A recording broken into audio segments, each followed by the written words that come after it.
हुजूर सैयदी मुर्शिदी आकई उमलजई सैयद मसऊद मियाँ अहमद कलीमी चिश्ती मद्दजिल्लाहुल आली व नूरानी के मदरसा अल जामियातुल चिश्तिया से आलिमियत के दस्तार लेके हम फरागत हासिल हुए हैं। ये आप लोगों की मोहब्बत है। आप जानते हैं कि हिंदुस्तान के अंदर 1000 मदरसा है, करोड़ों मदरसा है, 1000 से भी जायद मदरसा है। और अगर आप हिसाब करेंगे तो हर मदरसे में 10-10 बच्चे अगर फरागत हासिल करें आलिम कारी और मुफ्ती के दस्तार लेके तो फिर कितने बच्चे होते। लेकिन अल्लाह का फजल व करम ये है हम पर, हम 4 बच्चे हैं कि इन पर यह फजल व करम है कि मदरसे में सिर्फ उस्ताद पढ़ाते हैं, शागिर्द पढ़ते हैं। आपकी जबान पे यह है कि मास्टर पढ़ाते हैं और स्टूडेंट पढ़ते हैं। लेकिन हमारी खुशनसीबी ये है कि और बच्चे सिर्फ मौलाना के पास पढ़ते हैं, लेकिन मैं आप लोगों के दुआ से, अल्लाह उसके रसूल के फजल से 4 साल तक मैं लॉकडाउन के मौके पे पीर और मुर्शिद के पास भी पढ़ा और मेरे पीर और मुर्शिद ने मुझे कभी वक्त मिलता तो असर बाद, मगरिब बाद, इशा बाद आके हम 4 बच्चे को पढ़ाते और फिर चले जाते।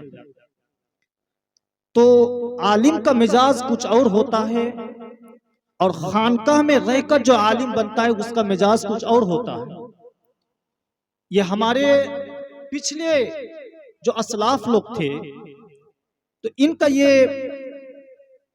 कानून था कि मदरसे में बच्चे को नहीं पढ़ाते, बल्कि पीर और मुर्शिद के बारगाह पे 10 साल, 15 साल, 20 साल रहते, उसको इल्म जाहिरी बातिनी से सरफराज करते और फिर से उसे खिलाफत देके उन्हें भी पीर और मुर्शिद दीन की खिदमत के लिए कहीं ना कहीं भेज देते थे।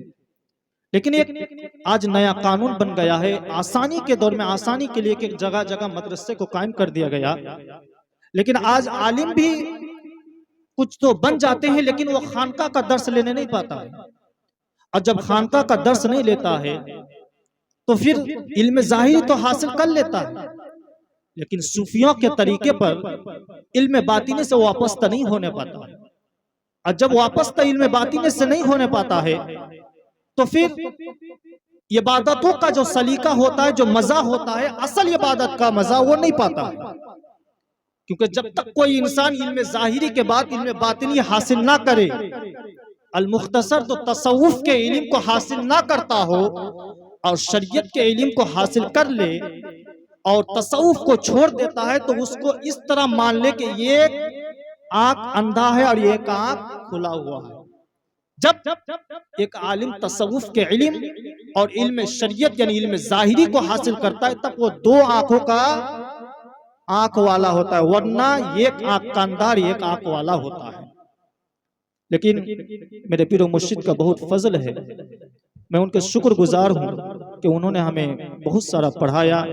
आप लोग दुआ कीजिएगा कि अल्लाह तबारक व तआला वहाँ के सारे बच्चों को कामयाबी करे और दीन की खिदमत करने की कोशिश करे। आइए हजरात, सबसे पहले हमारा आप मिलके दोनों जहां के आका व मौला हुजूर ताजदार अंबिया राहत क़ल्ब व सीना, जिनकी शान है इन्ना अतीना कल कौसर, शाफ़िए महशर, साफ़िए कौसर, यानी कि जनाब मोहम्मद रसूलुल्लाह सल्लल्लाहु अलैहि वसल्लम के बारगाह बेकस पनाह में बावाज़ बुलंद अपने अंदाज में दुरूद पाक पढ़ लीजिए। अल्लाहुम्मा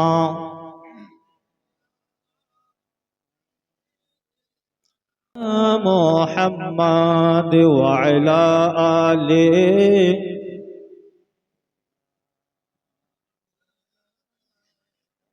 सल्लल्लाहु ताला अलैहि वसल्लम। शायर कहता है चंद अशार समाप्त करें। शायर कहता है पढ़ूं जो नाते नबी तो जबान खुशबू दे। झूम के बोलिए, आप लोग बेदार रहने की कोशिश कीजिएगा। पढ़ूं जो नाते नबी तो जबान खुशबू दे, सिर्फ ज़बा ही नहीं बल्कि सातों आसमान खुशबू दे। और मेरे रसूल पाक का पसीना जिसे लग जाए, मेरे रसूल पाक का पसीना जिसे लग जाए, वो एक शख्स नहीं बल्कि सारा खानदान खुशबू दे।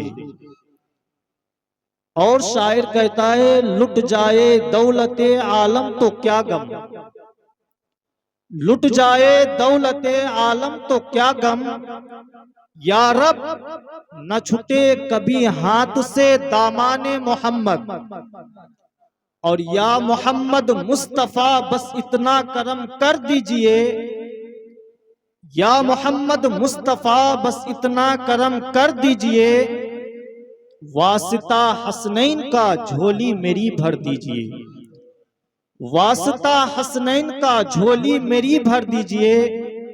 और शायर कहता है, मिट गया है यजीद दुनिया से, मिट गया है यजीद दुनिया से, बोल बाला मेरे हुसैन का है, बोल बाला मेरे हुसैन का है। और अगर आप अपने पीर और मुर्शिद के गुलाम और आशिक है तो इस शेर पर उछल जाएंगे। शायर कहता है, सैयद मसरूर आपके जैसा कोई नहीं, सैयद मसरूर आपके जैसा कोई नहीं, क्यों?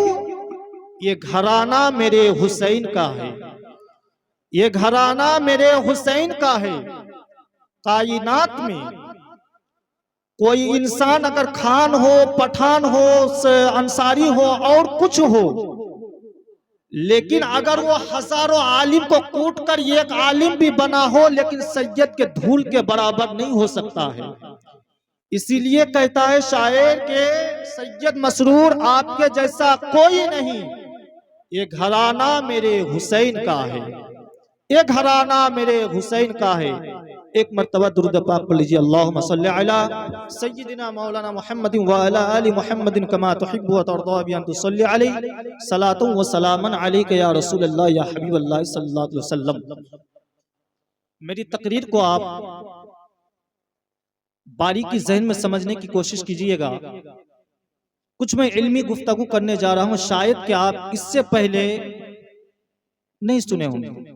बहुत बारीकी के साथ और दिल जमी के साथ सुनिएगा। और बिलखुसूस करके चंद आलिम बैठे हुए हैं, इनके खास तवज्जो चाहता हूं, क्योंकि जो इल्म फिक्र की किताब पढ़ा हो तो ये बाखूबी समझ में आएगी। कुरान में अल्लाह तबारक व ताला ने 6000 इख्तिलाफ के साथ जो बयान हुआ है, 6666 आयत अल्लाह तबारक व ताला ने नाजिल किया। तो ये 6666 आयत जो है अल्लाह तबारक व ताला ने तीन तरीके पर तकसीम कर दिया है। उनमें से एक आयत है जिसका हम माना नहीं जानते, जिसका हम तर्जमा नहीं जानते। बात समझ में आ रही है ना?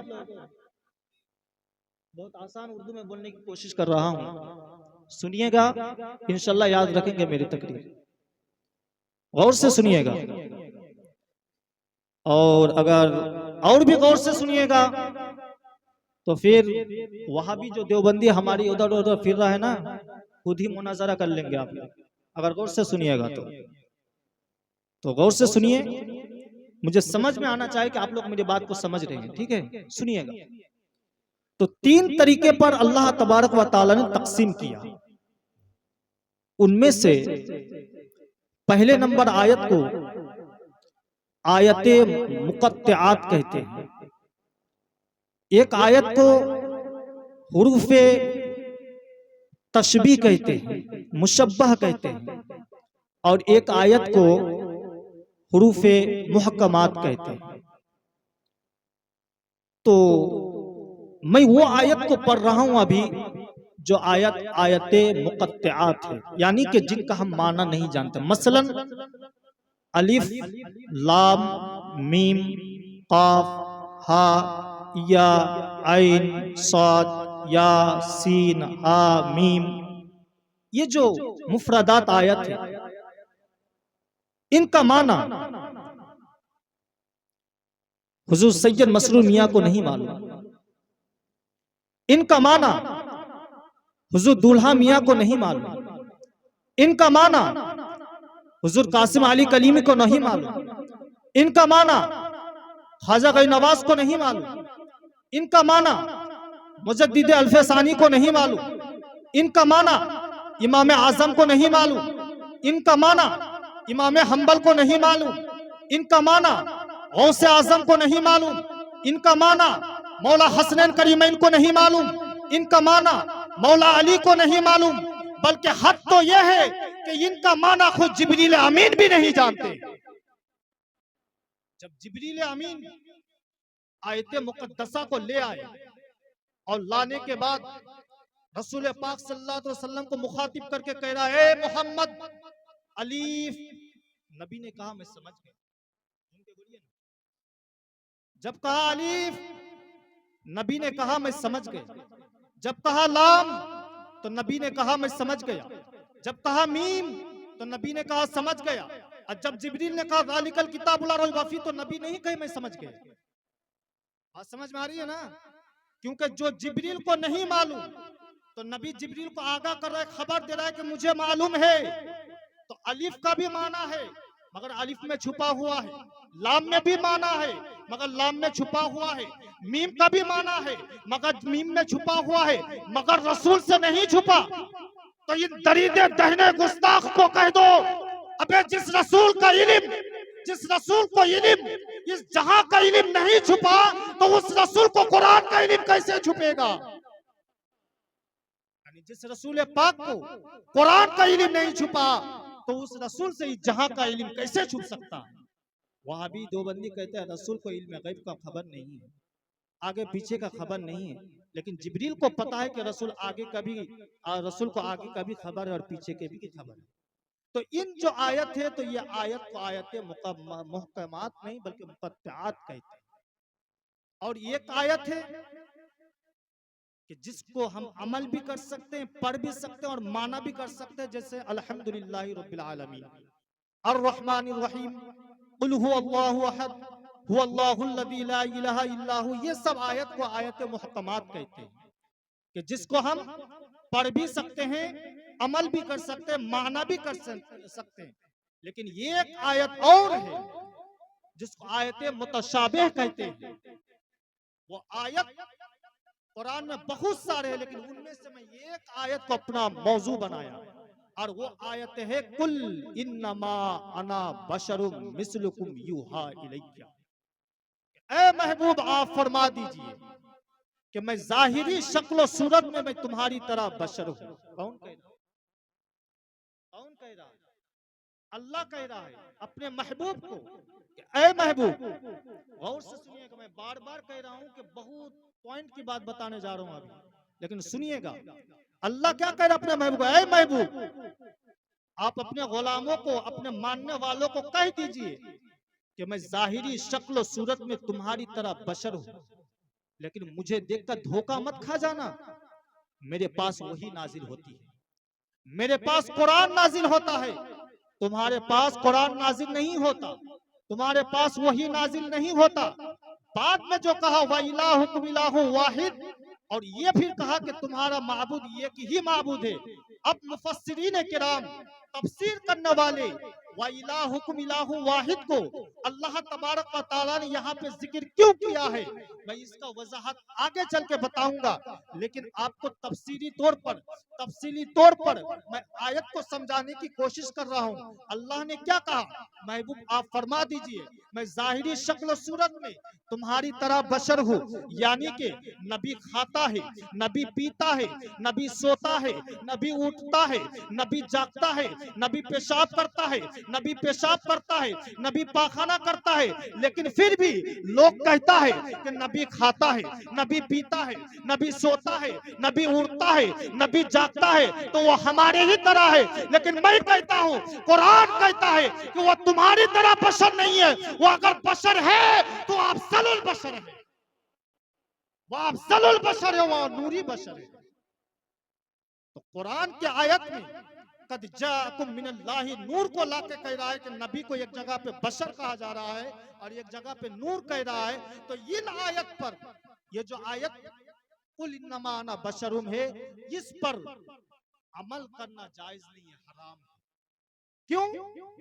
कुल कहकर जो खुदा ने मुराद लिया है वो तर्जमे में जाहिर नहीं है, और जो तर्जमे में जाहिर है वो खुदा के मुराद नहीं है। इसलिए इन आयत पर ईमान लाना जरूरी है, मगर अमल करना हराम है। आइए एक हदीस से पाक समात कीजिए। नबी की बशरियत पर, नबी कौन सा बशर है, नबी किस तरीके का बशर है, नबी अफजलुल बशर है या अफजलुल बशर नहीं है। आइए हजरत अबू सईद खुदरी रज़ी अल्लाह ताला अन्हु से रवायत है, मिशकात शरीफ 515 में हदीस पाक मौजूद है।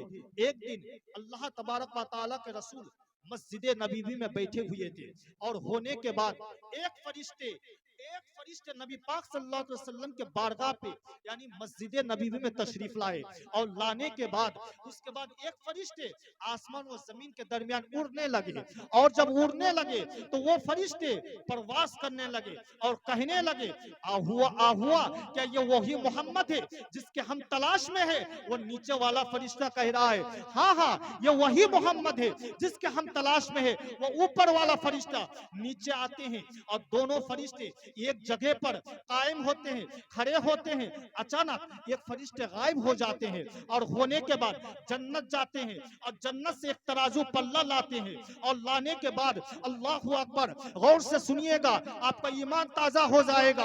वो फरिश्ते तराजू पल्ले को लाते हैं, और लाने के बाद एक फरिश्ते रसूल पाक सल्लल्लाहु अलैहि वसल्लम को गोद में उठाते हैं, और उठाने के बाद एक पल्ले पे रसूल को बैठाते हैं, और एक फरिश्ते अचानक गायब हो जाते हैं। और दुनिया में जो सबसे ज्यादा परहेजगार थे, जो सबसे ज्यादा मुत्तकी थे, जो सबसे ज्यादा हाजी थे, जो गाजी थे, उन हाजियों और परहेजगार में से जो सबसे बड़े मुत्तकी थे उनको पकड़ के लाए, और लाने के बाद नबी पाक को एक पल्ले पे बैठाया, और वो इंसान को एक पल्ले पे बैठाया। जब वजन किया गया तो मोहम्मद का पल्ला भारी हो गया। अल्लाहु अकबर, वो फरिश्ते फिर गायब हो जाते हैं, और हो जाने के बाद फिर दुनिया में सबसे ज्यादा जो परहेजगार थे, जो मुत्तकी थे, उनमें से दो आदमी को पकड़ के लाते हैं, और लाने के बाद वजन करते हैं। मोहम्मद का पल्ला भारी हो जाता है, वो फरिश्ते फिर गायब हो जाते हैं, और होने के बाद दुनिया में जो सबसे ज्यादा परहेजगार थे,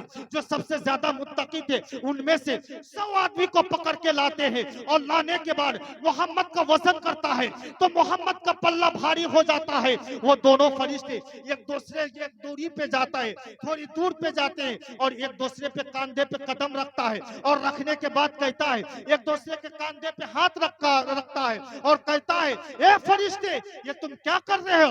मोहम्मद के वजन पे एक तो छोड़ो, दो तो छोड़ो, तीन तो छोड़ो, 1000 तो छोड़ो, जमीन और आसमान को, अगर आसमान और जमीन को, जन्नत और दोज़ख को अगर एक पल्ले पे रखा जाए, और मोहम्मद को अगर एक पल्ले पे रखा जाए तो मोहम्मद का पल्ला भारी हो जाए।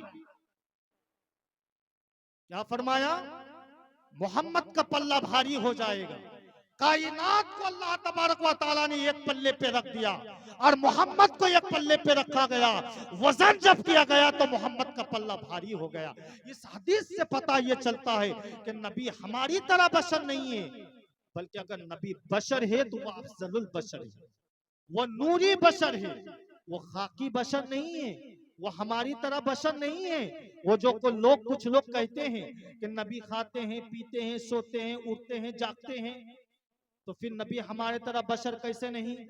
तो मैं कहता हूँ, एक साहबी रसूल नबी पाक सल्लल्लाहु अलैहि वसल्लम बीमार के हालत में पेशाब मुबारक पेशाब किया, और बीमारी के हालत में एक लोटे पे पेशाब को रख दिया खटिया के नीचे। एक साहबी रसूल आते हैं बड़े प्यास से, प्यास बहुत लगी हुई है। जब प्यास लगी हो तो आए तो लोटा देखा, देखने में आया कि पानी, वो पानी सोच कर आका के पेशाब मुबारक को पी गया। झूम के बोलिए ना, वो पानी सोच कर आका के पेशाब मुबारक को पी गया। जब नबी पाक सुबह को बेदार हुए, वो पेशाब को फेंकने के लिए जब गए तो देखा कि लोटा में पेशाब नहीं है। साहबा रसूल को पूछा कि वो साहबा, किसी ने इस बर्तन में जो पानी था, जो पेशाब था, किसी ने फेंका क्या? एक साहबी सर झुकाते हुए आए, आका गलती हो गई, फिदा के अभी वो उम्मी, मेरे माँ बाप आप पर कुर्बान या रसूल अल्लाह। लेकिन गलती हो गई, मैंने इस पानी को, इस पेशाब को पानी समझ के पी लिया हूं आका।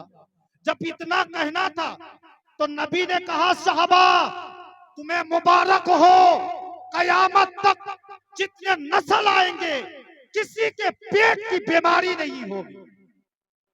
नबी की पेशाब में अगर इतनी रहमत हो और अगर बरकत हो तो उनके ज़बान मुबारक के लौबे दहन का क्या आलम होगा। और जब लौबे दहन की इतने बरकत हो तो उनके पेशानी मुबारक का आलम क्या होगा। तुम किस अंदाज पे कहते हो कि नबी हमारी तरह बशर है, किस ज़बान पे कहते हो। यार नबी पाक के पसीने के आलम ये था, मुश्क अंबर से ज्यादा खुशबूदार। साहबा कहते कि नबी को जब हम ढूंढने को निकलते तो ढूंढ कर नहीं पाते तो नबी के खुशबू से हम समझ जाते कि नबी इस गली से गुजर चुके हैं। नबी के पेशानी मुश्क अंबर से भी ज्यादा खुशबूदार है। आज हम कहते हैं कि नबी हमारी तरह, आज लोग कहते हैं नबी मरकर मिट्टी में मिल गए, नौजुबिल्लाहि मिन ज़ालिक। कहां का ईमान लिए हो। इसीलिए तो मेरे आका ने फरमाया है कि अगर ईमान बचाना हो तो मैं तुम में दो भारी चीजें छोड़े जा रहा हूं, एक कुरान और एक अहले बैत। एक अहले बैत और एक कुरान, अगर इन दोनों को पकड़ के रखोगे तो तुम हरगिज गुमराह नहीं होगे। अल्लाह का शुक्र है हमारे पूरे कलियचक, मालदा डिस्ट्रिक्ट, मुर्शिदाबाद, राजमहल में बहुत सारे कस्बे और गांव है कि जो अहले बैत के दामन को मजबूती से थामे। कलियचक के मुसलमान जितने खुशनसीब है और आबादी और सुकून में है, यूपी, उत्तर प्रदेश, दिल्ली, मुंबई के मुसलमान इतने परेशान, इतने इसमें नहीं है, सुकून में नहीं है। क्यों? क्योंकि यहाँ पे सरकार मसरूर मियाँ का करम है। यहाँ सरकार दूल्हा मियाँ का करम है कि दुनिया में कहीं भी कुछ हो जाए लेकिन बंगाल के मुसलमान बच ही जाता। लेकिन मेरा टॉपिक ये नहीं है, मैं आगे आपको अहले बैत के भी कुछ शान सुनाऊंगा, लेकिन जो आयत पढ़ा हूं उसके मौजू पर और थोड़ी सी झड़कियां सुनिएगा। आप जानते हैं हजरत इब्राहिम खलीलुल्लाह के नाम आप सुने हैं, सुने हैं ना? कितने लोग सुने हैं? हाथ उठाकर बोलिए। आपने सुने हैं?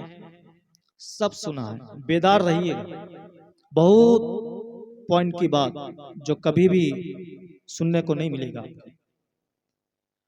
हजरत इब्राहिम अलैहिस्सलातो व तस्लीम नमरूद के दरबार में जाता है, और जब नमरूद के बारगाह पे जाता है तो जाने के बाद नमरूद को खुदा को एक मानने का हुक्म देता है कि ए नमरूद, तुम एक खुदा को मान लो, तुम्हारा एक ही खुदा है, दूसरे खुदा को मत मानो। नमरूद अपने तकब्बुर और घमंड के बुनियाद पर कहा कि ए मूसा, तुम किस खुदा की बात कर रहे हो? मैं ही तो खुदा हूं। नऊजुबिल्लाहि मिन ज़ालिक। नमरूद ने कहा, ए मूसा, ए इब्राहिम, तुम किस खुदा की बात कर रहे हो? खुदा तो मैं ही हूं। हजरत इब्राहिम खलीलुल्लाह ने कहा, अच्छा, मेरा खुदा वह है जो जिंदा को मुर्दा करता है, मुर्दा को जिंदा करता है। अगर तू मेरा खुदा है नमरूद, तो तू भी मुर्दे को जिंदा कर और जिंदे को मुर्दा कर दे। नमरूद ने कहा, अच्छा ठीक है, सुबह को आना इब्राहिम। जब हजरत इब्राहिम खलीलुल्लाह सुबह को आए तो नमरूद चालाक इंसान थे, लेकिन नबी के सामने किसी की चालाकी नहीं चलती। तो वो चालाक थे, वो क्या कहा, एक इंसान को पकड़ा, कॉलर को, सीना को पकड़ा, और पकड़ने के बाद कहा, ए तुम्हारा क्या हाल है? कहा कि मैं आजाद हूं। कहा कि तुम आजाद हो? नमरूद ने उनके चेला को कहा कि इसे कैद में डाल दो और इसे सूली पे चढ़ा दो। नमरूद के हुक्म पाकर उसे सूली पे चढ़ा दिया गया, बेगुनाह को सजा कत्ल सुना दिया गया, कत्ल कर दिया गया। एक कैदी को पकड़ के लाया और कहा, तुम्हारा क्या हाल है? कहा कि हुजूर कल तो मेरा फांसी है। कहा कि तुम आजाद हो जाओ। जब इतना किया तो नमरूद ने इब्राहिम खलीलुल्लाह को कहा, ए इब्राहिम खलीलुल्लाह, देखो मैं ही तो खुदा हूं। कल जो मरने वाला था मैं उसे जिंदा कर दिया, और जो कल जिंदा होने था मैं उसे मौत दे दिया। नमरूद ने कहा, इन्नल्लाह अला कुल्लि शैइन कदीर, मेरा खुदा हर चीज पर कादिर है। तू मेरा खुदा नहीं हो सकता है। मेरा खुदा इस तरह मुर्दे और मुर्दे को जिंदा, जिंदा को मुर्दा नहीं करता है। लेकिन ए नमरूद, अगर तू मेरा खुदा है तो मेरे खुदा का शान यह है कि रोजाना सूरज को पूरब से उठाता है और पश्चिम को डुबाता है। नमरूद, अगर तू मेरा खुदा है, कल सुबह को सूरज को पश्चिम से उठा और पूरब को तू डुबा दे। इतना कहना था, नमरूद हक्का बक्का रह गया और बेहोश होकर जमीन पर गिर गया। लेकिन पॉइंट की बात बहुत बारीकी जहन के साथ सुनिए। नमरूद के इब्राहिम खलीलुल्लाह के दलील पर गौर से सुनिएगा। इब्राहिम खलीलुल्लाह के दलील पर मेरे मोहम्मदुर रसूलुल्लाह खुदा है ना। गौर से सुनिएगा, फतवा नहीं लगेगा, अभी मैं हाजिर हूं। नमो इब्राहिम खलीलुल्लाह के दलील पर उन्होंने क्या कहा था? मेरा खुदा वो है जो पश्चिम को, मेरा खुदा वो है जो पूरब से सूरज को उठाता है और पश्चिम को डुबाता है। मैं उसे खुदा मान जाऊंगा जो पश्चिम से खुदा को डुबाया हो। नमरूद तो हक्का बक्का रह गया। लेकिन गौर कीजिएगा, मोहम्मद रसूलुल्लाह सल्लल्लाहु अलैहि वसल्लम मौजूद है, साथ में हजरत अली है। अली के जांगे मुबारक पर नबी पाक आराम फरमा रहे हैं। आराम फरमाना था, नमाज असर कज़ा हो गई। असर जब कज़ा हो गई, मगरिब के वक्त होने गया। अली अली मुर्तजा नमाज असर के लिए रोने लगे। इतना रोया, इतना रोया, डाली के दाढ़ी के बाल भीगने लगे। एक कतरा अली के चाक का, एक कतरा आंसू का, एक कतरा नबी के जुल्फ मुबारक पर, नबी के रुखसारे मुबारक पर गिर जाता है। जब गिरता है, नबी बेदार हो जाते हैं और जब बेदार होता है तो कहता है, ए अली, तुमको किस चीज ने रुलाया है? तुम्हें रुलाया किस चीज ने? अली कहता है, या रसूल अल्लाह, कसम है उस जात के कि जब से मैंने आपके दस्ते मुबारक पर, आपके हाथ पे हाथ रख के ईमान लाया हूँ, कभी भी नमाज कज़ा नहीं हुई है। लेकिन मेरे आका, आज मोहब्बत की वजह से, आपके प्यार की वजह से नमाज असर कज़ा हो गई। इतना कहना था, नबी मुस्कुराने लगे और जब मुस्कुराने लगे, नबी कहने लगे, अली तो फिर रोने की क्या बात है? तू ये बता, नमाज असर को कज़ा पढ़ना चाहते हो या अदा पढ़ना चाहते हो? इतना कहना था। अली कहने लगे, या रसूल अल्लाह, रो तो रहा हूं अदा के लिए, तो फिर कज़ा किस बात की? अगर आप अदा करवा दे तो और भी अच्छी बात है। इतना कहना था, नबी कौनैन ने उंगली का इशारा किया, पश्चिम से सूरज पलट आया। पश्चिम से सूरज पलट आया। यह मोजज़ा देखकर नबी के पूरा पश्चिम से सूरज को निकलवाना, डूबा हुआ चांद को दो टुकड़ा कर देना, कंकर को कलमा पढ़वाना, दरख्त को कलमा पढ़वाना, समंदर के बीच में, दरिया के बीच में रास्ता बना देना, ये सारे मोजज़ात को देखकर कुछ नबी, कुछ लोगों ने नबी पाक को खुदा कहने पर मजबूर हो गया। तब अल्लाह तबारक व तआला ने कहा, ए महबूब, कुल इन्नमा अना बशरुम मिस्लुकुम, आप कह दीजिए कि मैं तुम्हारी तरह बशर हूं, ताकि लोग आपको खुदा मानने पर मजबूर ना हो जाए। अल्लाहू अकबर।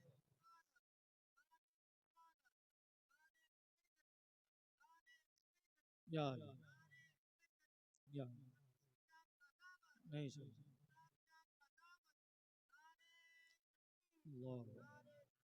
ए महबूब, ताकि लोग आपको खुदा कहने पर मजबूर ना हो जाए, इसी वजह से आप कह दीजिए कि मैं तुम्हारी तरह बशर हूं। इसीलिए तो शायर कहता है कि वो तो खुदा का नूर है, वो तो खुदा का नूर है, उसको खुदा कैसे कहूं? माना कि खुदा तो नहीं है, बल्कि वो खुदा से जुदा भी नहीं है। कायनात का निजाम अल्लाह ने बनाया, मगर मोहम्मद के हाथ पे रख दिया। ए मोहम्मद, कायनात को जिस तरह चाहो, जिधर चाहो पलटो और चलाओ।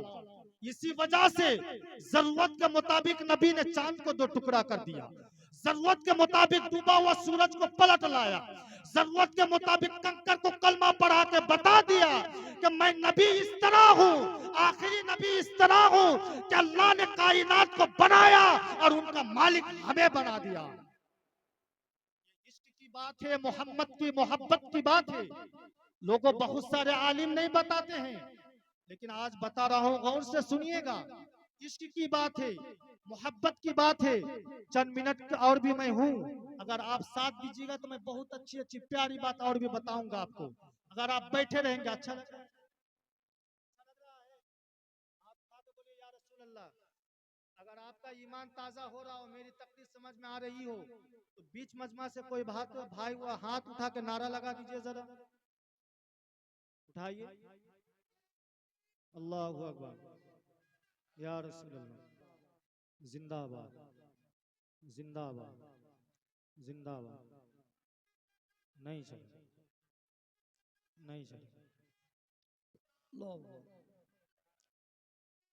या अली हजरात, आप जानते हैं वो कूहे तूर पर मूसा गए और रब्बे कायनात को कहा, मौला मैं तुझे देखने की ख्वाहिश करता हूं, मैं तुम्हें देखना चाहता हूं। अल्लाह ने कहा लन तरानी, तुम मुझे देख नहीं सकते। फिर मूसा ने जिद किया, या अल्लाह मैं तुम्हें देखना चाहता हूं। जब जिद पे जिद किया, तो अल्लाह तबारक व तआला ने क्या किया, मूसा कलीमुल्लाह को कहा, ए मूसा आओ कूहे तूर पर। नबी की शान और अंबिया के शान को आप देखिए, ये आखिरुज़्ज़मा के नबी है और हम उनके उम्मती हैं, हम उनके उम्मती हैं और नबी पहले, उनके शान को देखिए। क्या कहा, मूसा कूहे तूर पर आओ। अल्लाह कह रहे मूसा, अगर मुझसे बात करनी हो तो कूहे तूर पर आओ, अगर वही लेना हो तो कूहे तूर पर आओ, अगर हुक्म लेना हो तो कूहे तूर पर आओ, अगर शरीयत लेना हो तो कूहे तूर पर आओ, अगर तरीकत लेना हो तो कूहे तूर पर आओ, अगर मारिफत लेना हो तो कूहे तूर पर आओ। लेकिन ये मोहम्मद मुस्तफा है, जहां पे ये मुतय्यन नहीं किया कि जबल उहुद पर आओ, मक्का में अरफात पर आओ, या जन्नतुल बकी पे आओ, या फिर काबा पर आओ। अल्लाह ने कहा महबूब तुम मेरे प्यारे मुस्तफा हो, जहां जहां रहोगे तुम वहां वहां वही नाजिल करूंगा। हक तो ये है कि अगर अम्मी आयशा के हुजरे पर रहोगे तो अम्मी आयशा के हुजरे पर वही नाजिल। ये महबूबियत की शान है। और भी देखिएगा, जब कुए तौर पर मूसा आए, जूता पहन के आ रहा था, गैब से निदा आई, ए मूसा जूता खोल के आओ, ये कुहे तोर है। ए मूसा जूता खोल के आओ, ये कुए तूर है। लेकिन जब मोहम्मद अरबी को अल्लाह तबारक व तआला ने मेराज पे बुलाया, उम्मे हानी के घर से निकले, निकल नहीं था, मेरे मोहम्मद ने जूता खोलने लगे। गैब से निदा आई, महबूब जूता मत खोलना, अर्श से आज़म पर तुम अपना जूता पहन के आओ। सवाल किया गया, ए अल्लाह वो तो कुए तौर पर मूसा जूता पहन के आ रहा था, तुमने तो मना कर दिया था, लेकिन यहाँ पे अपने हबीब को अर्श आज़म पर जूता पहन के क्यों बुला रहे हो? अल्लाह ने जवाब दिया, वो कुए तौर और थे, लेकिन ये महबूब मुकर्रम है, ये मेरे हबीब है, इनके जूते से मेरे अर्श को भी खुशकिस्मती हासिल हो जाए। अगर मोहम्मद के जूते पे इतने कमाल हो, उनके तलवे का आलम क्या होगा? अगर उनके तलवे पे इतने आलम हो तो उनके दस्त मुबारक का आलम क्या होगा? और जब उनके दस्त मुबारक पर इतने कायनात का निजाम चल रहा हो तो उनके जबान का आलम क्या होगा? लेकिन गौर से सुनिएगा, अब मैं आ रहा हूं। वो जबान आप जानते हैं, वो जबान कभी भी मुस्तफा जाने रहमत के जबान से दुआ कभी रद्द नहीं हुई। जहां भी दुआ किया हो अल्लाह तबारक व तआला ने दुआ कबूल किया। वो जबान, जिब्रील आते हैं नबी पर वही लेकर, नबी आराम फरमा रहे हैं तो जगाना मुश्किल हो जाते, कदम पर, कदम के तौले पर, तलवे पर चूमा देते हैं जगाने के लिए। नबी की जबान की बात करूं, इतने बुलंद वाला जबान, इतनी अजमत वाली जबान है, लेकिन मेरे भाइयों वो जबाने नाज पर, वो जबाने मुस्तफा पर तेरे नबी ने इमाम हुसैन को अपने गोद पे लिया, अपने गोद पे लिया, और लेने के बाद नबी अपने जबान से इमाम हुसैन को चूम रहा। नबी अपने जबान को, अपने खून को, अपने जान को, अपने प्यार को चूम रहा है, और कभी भी सूंघ भी रहा है, कभी चूम रहा है, कभी सूंघ रहा है। सहाबा देखकर ताज्जुब में, ए मुस्तफा, नबी, ए मेरे प्यारे हबीब, चूमना तो समझ में आता है, मगर इमाम हुसैन को सूंघते क्यों है? नबी जवाब देते हैं, मैं इसी वजह से चूमता हूं क्योंकि ये मेरे खून है, मेरी बेटी फातिमा के लखते जिगर है, मगर सूंघ रहा हूं इसी वजह से कि हुसैन के जिस्म से जन्नत की खुशबू आती है। चूमता हूं इसी वजह से कि हुसैन के जिस्म से जन्नत की खुशबू आती है, मगर मुसलमानों, वो खून मेरे पीरो मुर्शिद के खून पर दौड़ रहा, वो खून इमाम हुसैन के, वो खून हजरत सैयद मसरूर मियाँ के खून पे दौड़ता है। तो अगर जन्नत की खुशबू हुसैन के सीने पर, हुसैन के अगर खून में हो, तो अहले बैत के कदम पर अगर हम चूमा दे, अगर चुम्बन करे, अगर चूमा दे, अगर चूमे, तो क्या हम जन्नत को चूम नहीं सकते हैं? ये हो नहीं सकता है। जैसे माँ बाप के तलवे को चूमना ये जन्नत को चूमना है, तो इसी तरह अहले बैत के हाथ को, पैन को चूमना, यहाँ तक के जहां कदम पड़ जाए उसको भी चूमना, दर हकीकत में जन्नत को चूमना। ये ईमान की बात है, अकीदा की बात है, फतवे की बात नहीं है, मसले की बात नहीं है। आशिक का मिजाज कुछ और होता है, शरीयत का मिजाज कुछ और होता है, यह और बात होती है अलग अलग, लेकिन फिर आशिक कहीं ना कहीं अलग बात कहीं कहीं निकल जाता है। मुसलमानों, देखिए इमाम हुसैन का मर्तबा, नबी पाक सल्लल्लाहु अलैहि वसल्लम को अगर पूछा जाए, या रसूल अल्लाह,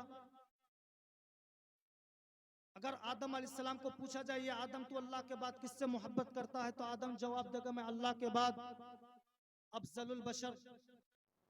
अगर नूह को पूछा जाए, नूह अलैहिस्सलाम अल्लाह के बाद तो किससे मोहब्बत करता है, नूह अलैहिस्सलाम जवाब देगा कि अल्लाह के बाद मैं रसूलुल्लाह से मोहब्बत करता हूं।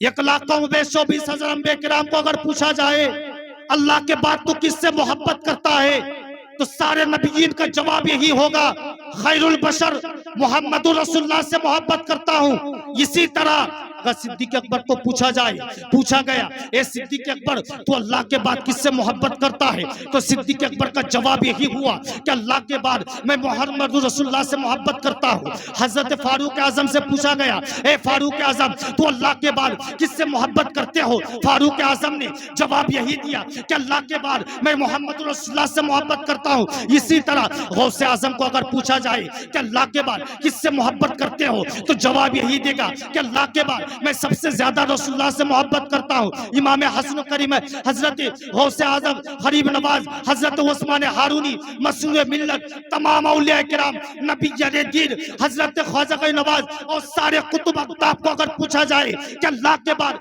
किससे मोहब्बत करते हो, तो सारे नबीयीन का, सारे रसूलों का, सारे साहबा का, वली अक़ताब का एक ही जवाब होगा कि अल्लाह के बाद मैं सबसे ज्यादा मोहम्मद रसूलुल्लाह से मोहब्बत करता हूँ। लेकिन यही सवाल अगर मोहम्मद रसूलुल्लाह से पूछा जाए, ए मोहम्मद रसूलुल्लाह अल्लाह के बाद आप किससे मोहब्बत करते, तो उनका जवाब सुन लीजिए। उनका जवाब यह है, उन्होंने फरमाया कि मैं अल्लाह के बाद सबसे ज्यादा मेरी बेटी फातिमा और मेरे दो लख्त जिगर इमाम हसन करीमैन से मोहब्बत करता हूं। तो सबसे ज्यादा अल्लाह के बाद अगर मोहब्बत किया है रसूल ने, तो इमाम हुसैन। और फिर मेरे आका ने कहा, व मम माता अला आले हुब्बे मुहम्मदिन माता मोमिन। और से सुनिएगा अहले बैत के गुलामों, सैयद मसरूर मियाँ और मेरे पीर मुर्शिद सैयद मसऊद मियाँ के मानने वालों, गौर से सुनिएगा। आपके पीर इमाम हुसैन के खून से सींचा गया है, फातिमतुज ज़हरा के दूध से सींचा गया है, क्योंकि नबी के आल है, नबी के औलाद है। और जिनके बारे में, आपके पीर के बारे में और इमाम हुसैन अहले बैत अतहर के बारे में आका फरमा रहे हैं, वमम माता अला आले हुब्बे मुहम्मदिन माता मोमिनन, जो मेरे आल से मोहब्बत करते हुए मरेगा उसकी मौत मोमिन की मौत होगी। एक बात बोलूं, दुनिया में सबसे अगर खौफजदा बात हो और सबसे अगर डर की बात हो, पैदाइश से लेकर मरते दम तक, तो सबसे डर की बात मौत के आखिरी हिचकी के वक्त है। आप दाढ़ी छोड़े हुए हैं, आप लंबे कुर्ता टोपी पगड़ी जुब्बा लगाए हुए हैं, लोग आपको देखकर सोच रहा है कि ईमान वाला है, परहेजगार है, ईमानदार है, हाजी है, गाजी है, नमाजी है। आप नमाज पे नमाज, नमाज पे नमाज, रोजे पे रोजे, हज पे हज, खैरात पे खैरात, ज़कात पे ज़कात देते जा रहे हैं। लेकिन अगर मौत के वक्त अगर ईमान नसीब ना हुआ, शैतान ने आपके अगर ईमान को लूट लिया, तो मालूम है कि जो सारी जिंदगी आप खैरात नमाज रोजे किए ना, सब के सब बेकार है, आप बेईमान के साथ गए। और डर की बात यह है, क्योंकि सारी जिंदगी शैतान आपके पीछे लगा रहता है, नमाज पढ़ने से रोकता है, रोजा करने से रोकता है, शराब पीने की तरगीब देता है, जना करने की तरगीब दिलाता है, चोरी करने की तरगीब दिलाता है। लेकिन मौत के आखिरी हिचकी के वक्त शैतान अपने पूरे जिस्म के खून आप पर चुला देता है, ताकि क्या हो, ईमान लूट ले और ये बेईमान की हालत पे जाए। लेकिन नबी फरमाते हैं, वमम माता अला आले हुब्बे मुहम्मदिन माता मोमिनन, मेरे नबी की हदीस है, मेरे नबी की दुआ है कि जो मेरे आल से मोहब्बत करेगा, मरते वक्त उसकी मौत मोमिन की मौत होगी। ये मेरे नबी की गारंटी है। फिर कह रहा है, वमम माता अला आले हुब्बे मुहम्मदिन माता शहीदन, नबी फरमाते हैं जो मेरे आल से मोहब्बत करते हुए मरेगा, नबी चैलेंज देता है, उसकी मौत शहीद की मौत होगी। गौर से सुनिएगा क्या हो रहा है, इज्जत तवज्जो दीजिए, उठक बैठक ना कीजिए। पहले मैंने बताया था, बहुत पॉइंट की बात बता रहा हूँ, आप लोग उठक बैठक ना कीजिए। दुरूद पाक पढ़िए, अल्लाहुम्मा सल्ली अला सय्यिदिना मौलाना मुहम्मदिन व अला आलि मुहम्मदिन कमा तुहिब्बु व तर्दा बि अन तुसल्ली अलैहि सलातन व सलामन अलैका या रसूलल्लाह या हबीबल्लाह सल्लल्लाहु अलैहि वसल्लम। मेरी तरफ तवज्जो दीजिए। तो नबी फरमाते हैं, वमम माता अला आले हुब्बे मुहम्मदिन माता शहीदन, जो मेरे आल से मोहब्बत करते हुए मरेगा, उसकी मौत शहीद की मौत होगी। मेरे नबी की चैलेंज है। और उसके बाद कह रहा है, वमम माता अला आले बुग़्ज़ मुहम्मदिन माता काफिरन, जो अहले बैत से रूह गर्दारी करते हुए मरेगा, उसकी मौत कुफर की मौत होगी, काफिर की मौत।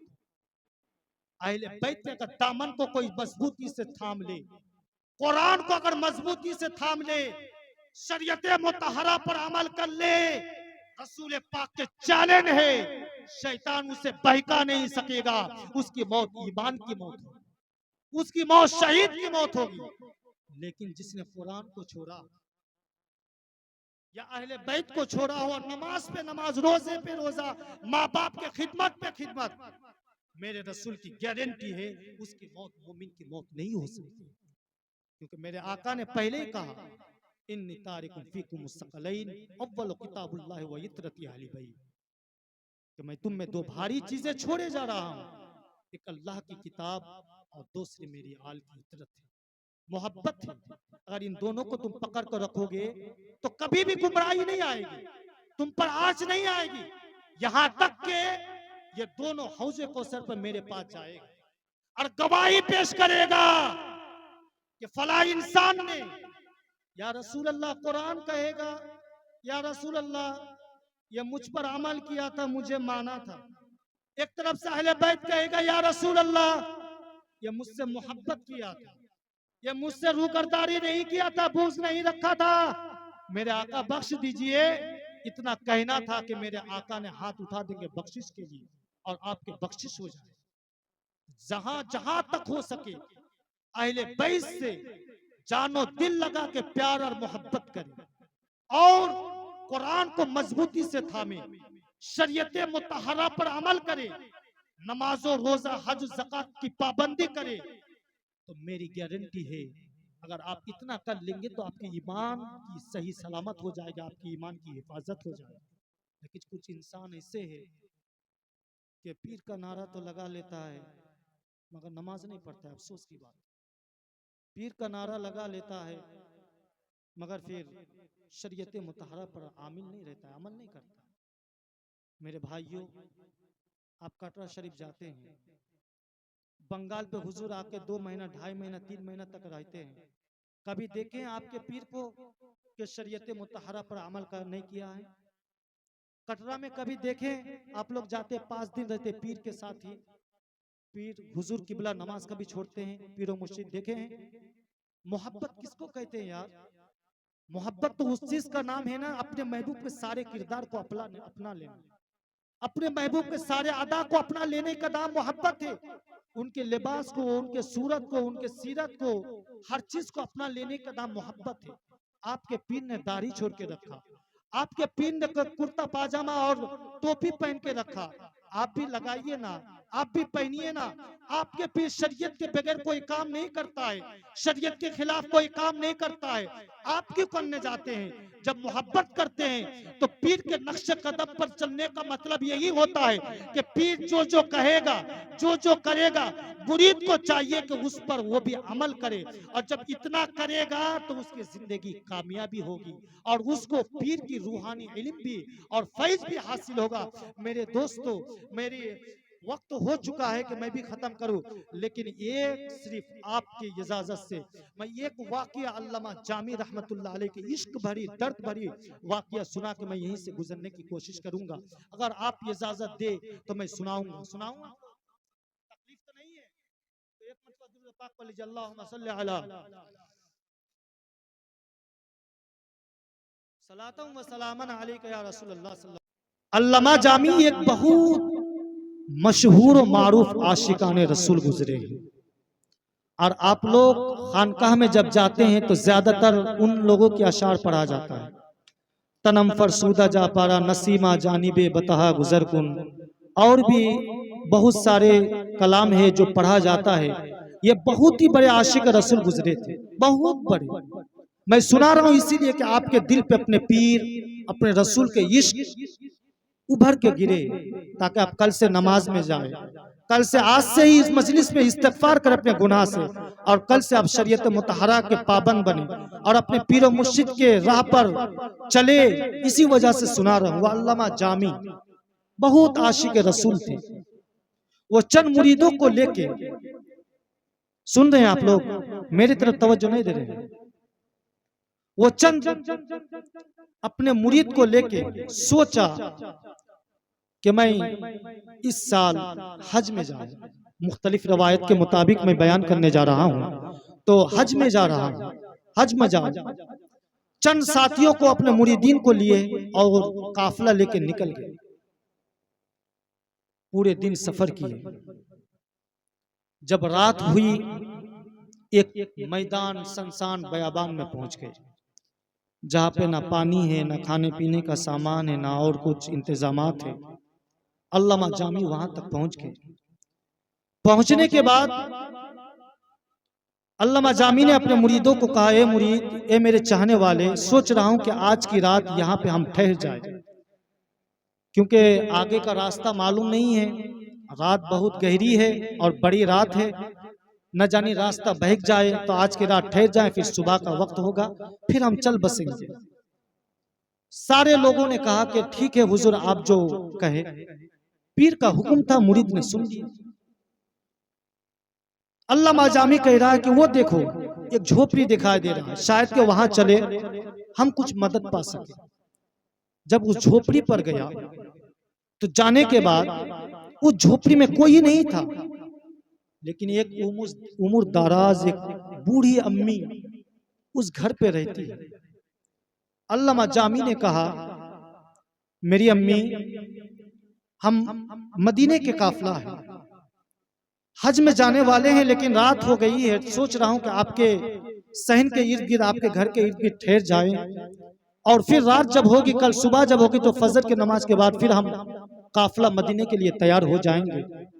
बूढ़ी ने कहा, बेटा रह जाओ, कोई बात नहीं है, मेरे पास ऐसे भी कोई नहीं है। अल्लामा जामी रह गए, रात को थोड़ा सा खाना पीना खाया, नमाज इशा के बाद अल्लामा जामी आराम के लिए सारे मुरीदीन के साथ सो गए। जब सोना था, ये जो बूढ़ी अम्मी थी ये भी सो गई। बड़ी अफसोस की बात है, जब बूढ़ी अम्मी सो गई तो रात को ख्वाब में मदीना के ताजदार, दोनों आलम के मालिक मुख्तार जनाबे मोहम्मद रसूलुल्लाह सल्लल्लाहु अलैहि वसल्लम उस अम्मी के ख्वाब में आती है, उस बूढ़ी माजूर के ख्वाब में आते हैं, और आने के बाद अर्ज करते हैं कि ए अम्मी जान, इस काफिले के अंदर एक शख्स है जिनका नाम है जामी।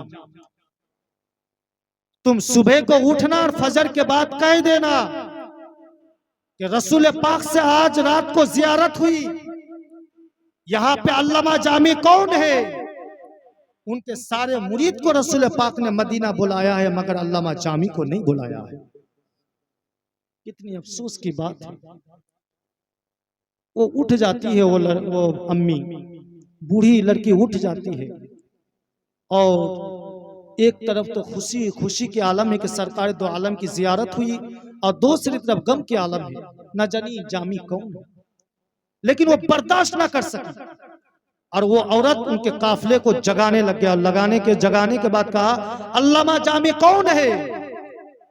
लेकिन उस वक्त अल्लामा जामी ने कोई जवाब नहीं दिया। सारे लोग सो गए। फिर रात को आखिरी पैर की तरफ रसूल पाक उस अम्मी के ख्वाब में आती है, और रसूल पाक आते हैं और कहते हैं कि अम्मी जान, बता देना अल्लामा जामी को कि सारे लोग मदीना आए, मगर जामी तू मत आना। अल्लाहू अकबर। फजर की नमाज हुई, बूढ़ी चिल्ला के कहने लगे, बताओ यहाँ पे अल्लामा जामी कौन है? जामी किन का नाम है?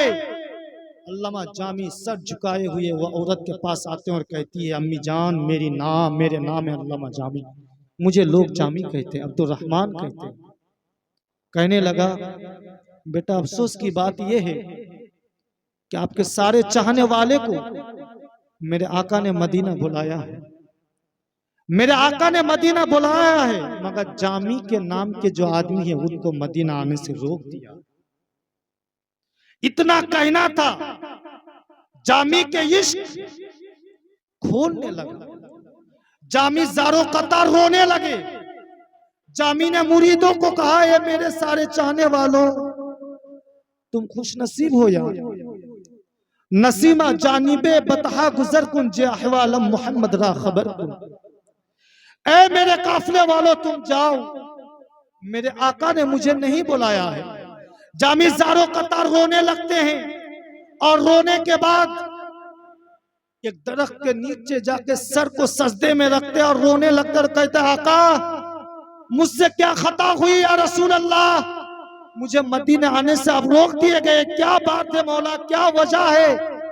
जामी चिल्ला चिल्ला के रोने लगे। तभी मदीने के कायनात जामी के पास आते हैं और अर्ज करते हैं, जामी, तुझे किसी वजह के लिए मदीने बुलाने से मना नहीं किया गया, बल्कि जामी, तेरी मोहब्बत मुझसे इतनी है, तू मुझसे इतना प्यार करता है, और मैं भी तुमसे इतना प्यार करता हूं जामी, कि अगर तू मदीना आए और आने के बाद मेरे गुंबदे खजरा पर खड़े होकर के, या रसूल अल्लाह, मुझे आपसे मिलने का दिल चाहता है, तो जामी कसम है उस साथ के कि तेरी मोहब्बत की वजह से मुझे अपने कब्र से उठ के तेरे साथ गला मिलना पड़ेगा, इसी वजह से मैं तुझको मदीना आने से मना कर दिया।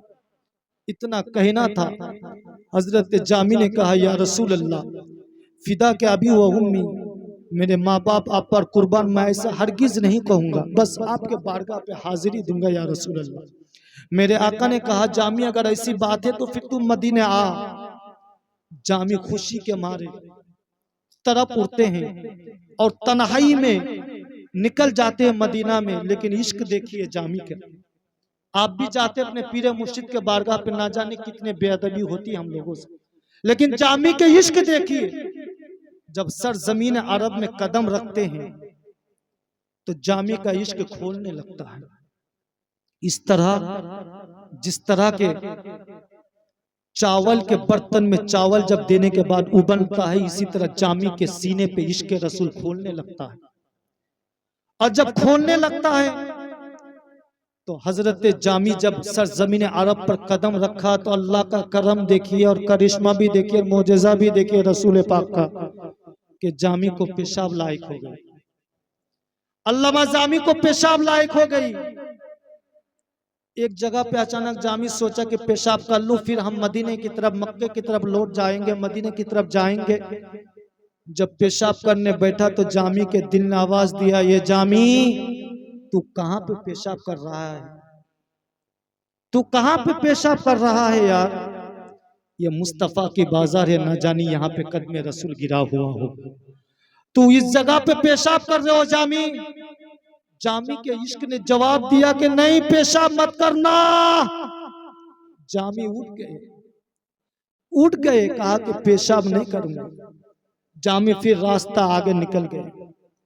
पेशाब इतनी लायक हुई, जामी बर्दाश्त ना कर सके, फिर एक जगह पे बैठ गए पेशाब के लिए। फिर जामी के सीना कांपता हुआ, दिमाग लरसता हुआ कहा, ये जामी, ये शेरे नबी है, यहाँ पेशाब मत करना। ना जानी यहाँ पे भी रसूल के कदम गिरा हुआ हो। इतना कहना था, जामी फिर उठ जाते हैं, पेशाब नहीं करता है। तीसरी दफा भी बैठा, लेकिन जामी पेशाब ना कर सका। जब काबा पहुंच गए जामी, अल्लाह को कहा, मौला, तेरे जामी तेरे घर तक आ चुका है, मगर तेरे जामी को पेशाब लायक हुई, तेरे रसूल का इश्क ने पेशाब करने नहीं दिया। गैब से निदा आई है, जामी, तू जब तक मदीने और मक्के में घूमता रहेगा, फिर आप करोगे ना पाखाना करो। पेशाब पाखाना को गैब से अल्लाह ने बंद कर दिया। अल्लामा जामी काबा से हज करके, जियारत करके गुंबदे खजरा पर आते हैं और अर्ज करते हैं, गुंबदे खजरा पर आकर रसूल पाक को, या रसूल अल्लाह, तेरे गुलामों के, अदना गुलामों के